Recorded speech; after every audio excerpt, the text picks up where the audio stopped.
suspendido y está sometido a un procedimiento administrativo para determinar su actuar indebido en varios procesos, entre ellos este caso del Chapito Guzmán.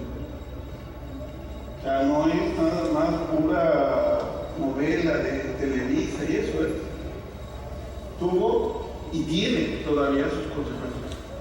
Ahora, la pregunta es, ¿este juez actuó de manera indebida? Vamos a ver. Si lo que me dice la teoría del delito es que para condenar ya ahora, o para confirmar una condena, ahora sí el juicio de tipicidad debe ser perfecto. Quiere decir entonces que si desde 1920, cuando Metzger me empezó a mostrar un sistema neoclásico en el que me dijo, ¿sabes qué? Hay tipos penales que tienen elementos objetivos como lo dijo el sistema clásico, pero hay veces que también tienen elementos normativos culturales y jurídicos, pero hay tipos penales que además de eso me requieren elementos subjetivos específicos que son determinados ánimos, fines, intenciones o propósitos que no todos los tipos penales tienen, pero que cuando los tienen, estos ánimos tienen que ser perfectamente determinados.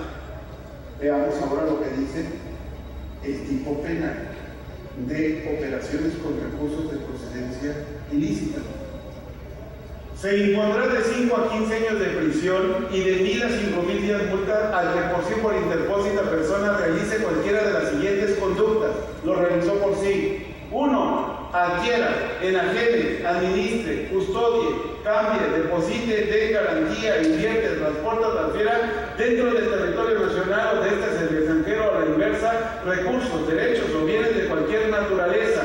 Aquí tengo una primera hipótesis. Por sí adquirió en el territorio nacional bienes. ¿Cuál? El coche. Por sí, dentro del territorio nacional administraba recursos que eran los de la cuenta. Hasta aquí tengo los elementos objetivos y normativos plenamente establecidos y acreditados desde la averiguación previa. Pero el tipo tiene un elemento subjetivo. Y dice que estas operaciones tienen que realizarse con el propósito de ocultar o pretender ocultar, encubrir o impedir conocer el origen, localización o destino, propiedad de dichos recursos, derechos o bienes o alentar alguna actividad ilícita. Si el Chapito Guzmán tenía la cuenta a su nombre y el coche lo puso a su nombre y el contrato lo realizó a su nombre, ¿tenía alguno de estos propósitos?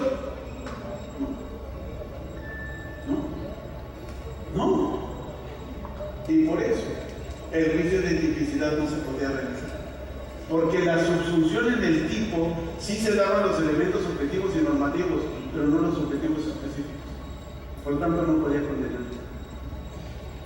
Y todavía más, en este caso, el tipo dice que tiene que ser esa operación con conocimiento de que proceden o representan el producto de una actividad ilícita. ¿Él sabía que procedían de una actividad ilícita esos recursos? Entonces hay que preguntarle. ¿Qué hay que preguntarle? Sí lo sabía. El Ministerio Público nunca le preguntó nada. En ninguna de las audiencias, en ninguna de las diligencias, el Ministerio Público le preguntó si sabía de dónde procedía ese dinero. ¿Qué hubiese sucedido si le hiciese esa pregunta y él le dijera, sí, proceden de la cuenta de mi papá? ¿Ya tiene conocimiento de que proceden de una actividad ilícita o no? Pues si ya sabemos que él es un narcotraficante, ¿qué el hijo no lo sabe o sí? Sí, ¿sabe o no que procede de una actividad ilícita? No necesariamente. ¿Por qué? Porque resulta que en un Estado de derecho toda persona se presume inocente hasta que no se demuestre lo contrario. Lo contrario fue determinado después de haber sido oído y vencido en juicio, garantía de audiencia. El Chapo Guzmán tiene 13 procesos penales federales en su contra, de los cuales en 8 ya fue absuelto y en 5 están pendientes. Para efectos jurídicos, ¿el Chapo Guzmán es un narcotraficante? Para efectos jurídicos, no. ¿Creemos que lo es? Sí, pero se presume inocente. Para efectos penales es un inocente. Para efectos penales entonces se presume que es inocente porque no se le ha podido demostrar lo contrario y no ha sido oído y vencido en juicio. Para efectos de un Estado de Derecho es un ciudadano que es un simple agricultor, como él ha dicho. Él ha dicho que es agricultor. ¿Qué siembra y qué cosecha? Eso no nos ha dicho. Pero ¿por qué nos extraña si vendiendo mezcal y quesos en Monterrey se hacen millonarios? Pregúntenle al hermano del presidente municipal. ¿Verdad? Ah, sí, ya se acuerdan. ¿Por qué? Porque entonces no hay nada que soporte. ¿Por qué no lo soporta? La acusación. Porque a fin de cuentas, sea con el viejo sistema o con el nuevo sistema, si el Ministerio Público no sabe qué busca, no puede integrar debidamente su averiguación. Porque si el Ministerio Público se conforma con lo que ya tiene la averiguación previa y no busca más pruebas, es muy probable que se le caiga la causa. Pero ahora viene lo peor del asunto. Y es que resulta que si el Ministerio Público tiene a nivel nacional esa clara idea de que con los mismos elementos que pudo sustentar el auto de formal prisión, ya con eso llega al juicio propiamente dicho, va a ser muy difícil cambiarle la idea que ahora cuando obtenga una prisión preventiva con una vinculación del proceso y esa prisión preventiva el juez la haya dictado de manera oficiosa, con esos medios de prueba ya no va a ser suficiente para soportar la teoría del caso, porque para que le dictaran una prisión preventiva oficiosamente vinculada al proceso, bastó con que hubiera datos que establecían, no que comprobaran el hecho delictivo y que existiera la probabilidad.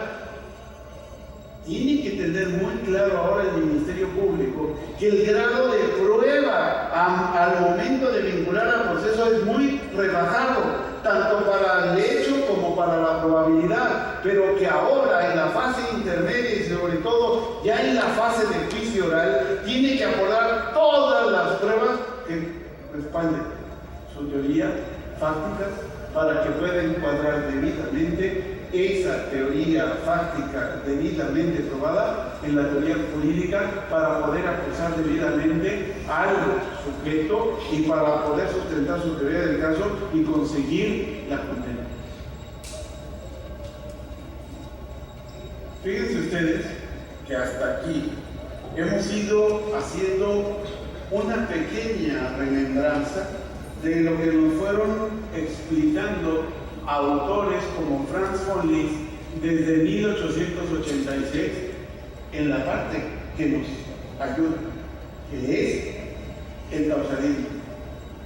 De algo que nos dio como lección Metzger en 1920, que son los elementos normativos y subjetivos específicos. ¿Qué es lo que estoy presentando? Es que la teoría del delito ha ido evolucionando. Ya ha evolucionado de tal forma que después de eso pasamos por algo que le llamamos el finalismo, pero hubo evoluciones posteriores generadas por mi maestro Roxin, contravenidas por Jacobs, pero que han posibilitado ahora un nuevo planteamiento de la teoría del delito basado en todos los desarrollos que ellos hicieron, pero ahora adecuado a una realidad y a una legislación diferente que es la legislación mexicana. Hasta este momento, en lo que voy es en este punto y estoy apenas entrando en este otro de lo que se denomina teoría funcionalista social y que esto nos sirve para solucionar ahora sí casos más complejos como ABC, News Divine, casos de tentativa y otros más. Si me hacen el honor de regalarme de su tiempo, dice la canción que el tiempo que te quede libre, si te es posible, dedícalo a mí. Ese tiempo se agradece, pero el tiempo que más se agradece es el tiempo que no se tiene y se le regala. Y yo sé que ustedes tienen muy poco tiempo porque tienen muchas funciones que desarrollar, mucho trabajo que hacer y que al venir aquí están dejando ese trabajo por venir a escucharme. Sé que entonces me están dando un tiempo que no tienen, pero me hacen el gran honor de regalarlo y por eso les quedo muy agradecido y espero volverlos a ver el próximo día viernes 22 a las 4:30 de la tarde. Que tengan muy buenas tardes.